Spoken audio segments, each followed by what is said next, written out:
সবজি থাকে দিতে পারো, তবে আমার কাছে আর কিছু ছিল না, সেই জন্য দিইনি। সবজিগুলোকে কিন্তু ভালোভাবে ভেজে নিয়েছি। ভেজে নেওয়া হয়ে গেলে ওই কড়ার মধ্যেই কিন্তু দিয়ে দেবো কিছুটা পরিমাণে তেল। তেলটা দিয়ে ওর মধ্যে দিয়ে দেবো আগে থেকে কেটে রাখা একটা মিডিয়াম সাইজের পেঁয়াজ। তো পেঁয়াজটাকেও হালকা করে ভেজে নিয়েছি। তারপরে ওর মধ্যে দিয়ে দিচ্ছি একটা মিডিয়াম সাইজের টমেটো। টমেটোটাকেও কিন্তু হালকা নেড়ে চেড়ে ওর মধ্যে দিয়ে দেব পরিমাণ মতো নুন। আমি এখন অল্প নুন দিয়েছি, কারণ পরে আবার দেব। তো দেখো এখন এগুলো পুরোপুরি ভাজা হয়ে যাবে। দেখো টমেটোটা আর পেঁয়াজটা কিন্তু গলে গেলে ওর মধ্যে দিয়ে দিচ্ছি 1 চামচ মতো আদা বাটা। আমি কিন্তু এই তরকারিতে রসুন ব্যবহার করিনি, আদা আর জিরে দিয়েছি। তোমরা যারা শাক চচ্চড়িতে রসুন খাও তারা দিতে পারো, কিন্তু আমরা খাই না, সেই জন্য আমরা দিইনি। তো ওই মশলাটাকে ভালোভাবে ভেজে নিতে হবে যতক্ষণ না আদার কাঁচা গন্ধটা যাচ্ছে। তারপরে কিন্তু ওর মধ্যে দিয়ে দিতে হবে হলুদ গুঁড়ো, লঙ্কা গুঁড়ো। হলুদ গুঁড়ো আর লঙ্কা গুঁড়োটাকে দিয়েও কিন্তু মশলাটাকে ভালোভাবে কষিয়ে নিতে হবে ঠিক এরকমভাবে। তারপরে আমি ওর মধ্যে অল্প একটু জল দিলাম।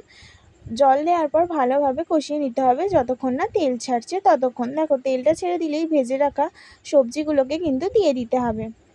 দিয়ে ভালো করে মশলার সঙ্গে কষিয়ে নিতে হবে। কষানো হয়ে গেলেই ওর মধ্যে দিয়ে দেব আগে থেকে ভেজে রাখা মাছের মাথাগুলো। দেখো মাছের মাথাগুলো কিন্তু দিয়ে দিলাম।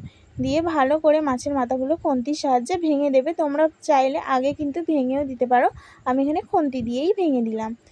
তারপরে কিন্তু ওর মধ্যে দিয়ে দিতে হবে ওই আগে থেকে কেটে রাখা লাউ শাকগুলো। দেখো লাউ শাকগুলোকেও কিন্তু আমি ছোটো ছোটো করে কেটে রেখেছিলাম, ওটাই দিয়ে দিলাম। দিয়ে এবার সবজিগুলোর সঙ্গে ভালোভাবে কষিয়ে নিতে হবে। লাউ শাক আর সবজিটাকে ভালোভাবে কষানো হয়ে গেলে ওর মধ্যে কিন্তু দিয়ে দিতে হবে পরিমাণ মতো জল।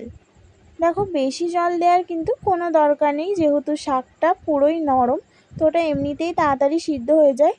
এতটা পরিমাণে জল দিয়ে যতটা কুমড়ো আর আলু আর ঝিঙেটা সিদ্ধ হয়ে যায়। দেখো তারপরে কিন্তু ভেজে রাখা বড়িটাও আমি দিয়ে দিলাম। দিয়ে আমি চাপা দিয়ে রান্না করছিলাম, তো চাপা দিয়ে রান্না করবে। এর মধ্যে কিন্তু তোমরা নুনটা চেক করে নেবে। তারপরে কিন্তু ওই আলু আর কুমড়োগুলোকে ভেঙে ভেঙে দেখে নেবে সিদ্ধ হয়েছে কি। সিদ্ধ হয়ে গেলে সবগুলোকে পুরো ভেঙে নিতে হবে।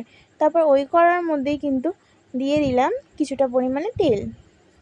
তেলটা গরম হয়ে গেলেই ওর মধ্যে দিয়ে দেবো আমি কিছুটা পরিমাণে পাঁচফোড়ন। পাঁচফোড়নটাকেও কিন্তু ভালো করে ভেজে নিতে হবে। পাঁচফোড়নটা ভাজা হয়ে গেলে ওর মধ্যে দিয়ে দেব ওই যে আমি মশলাটা করে রেখেছিলাম, মানে তরকারিটা, ওটাই ঢেলে দিয়েছি। তারপর দিলাম অল্প পরিমাণে চিনি।